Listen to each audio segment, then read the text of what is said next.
Today we've got a group of people out for training and orientation on this new machine, and we just happen to have access to a really good location where we have the combination of some mitigation measures we need to take kind of take care of some erosion problems where trails were not properly designed and engineered, and replace them with a well-engineered trail that is both fun to ride and sustainable. So we've got a nice opportunity to combine some training with some real improvements to the trail system.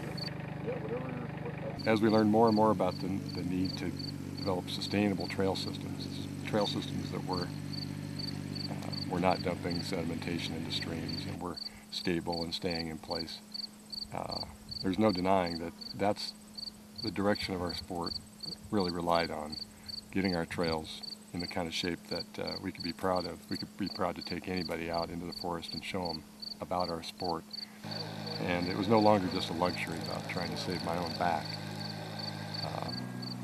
We needed some kind of a machine that could keep up with the demand of relocating trails that were poorly located and keeping up with the expanded demand for outdoor recreation. This is a purpose-built machine just for building and maintaining recreation trails.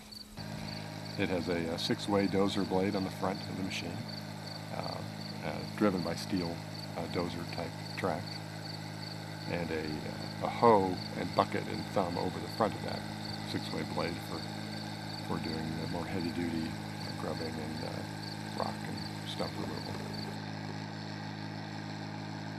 The key feature is that it's a very narrow machine. It's 24 inches wide at its narrowest, so that when you are building trail and you are moving the amount of dirt needed, you're only impacting the environment to the extent that is necessary just to move a human or a bicycle or a motorcycle through the forest.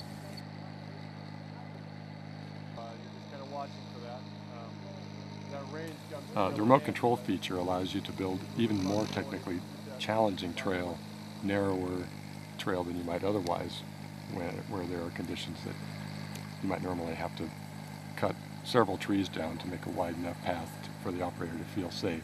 In this case, you can leave most of the terrain in place, get off the machine, and move through safely.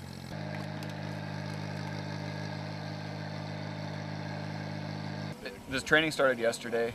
We were up in Hill City. We went through the mechanical overview, kind of the ins and outs of the machine, some of the maintenance, some of the specifics about the equipment, and then today came out to do an actual on the field, kind of a show me tour of what you can do with the machine, what it's designed to do, and what we will be doing with it in years down the road.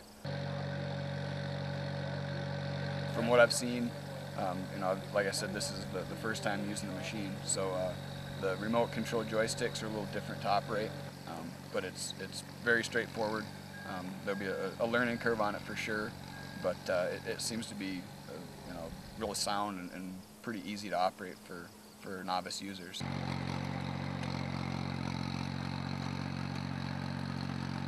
You can build trails by hand, as Barrett talked about. They've been doing it since they've had people walking through the hills and doing motorized trails. The obvious advantage to it is instead of having 20 people out swinging tools for days on end, you can have 2 to 3 people out with one piece of equipment and doing virtually the same work, leaving kind of the same scar per se on the landscape and getting the same use out of it.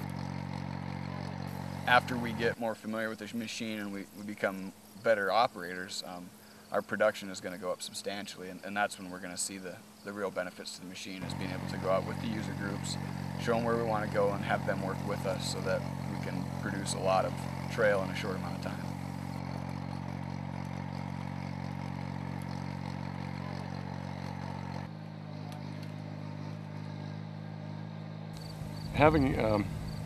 Having visited here now and delivered the machine, I've had a chance to learn a little bit more about the Black Hills. It's more than just a customer who's bought a machine from us.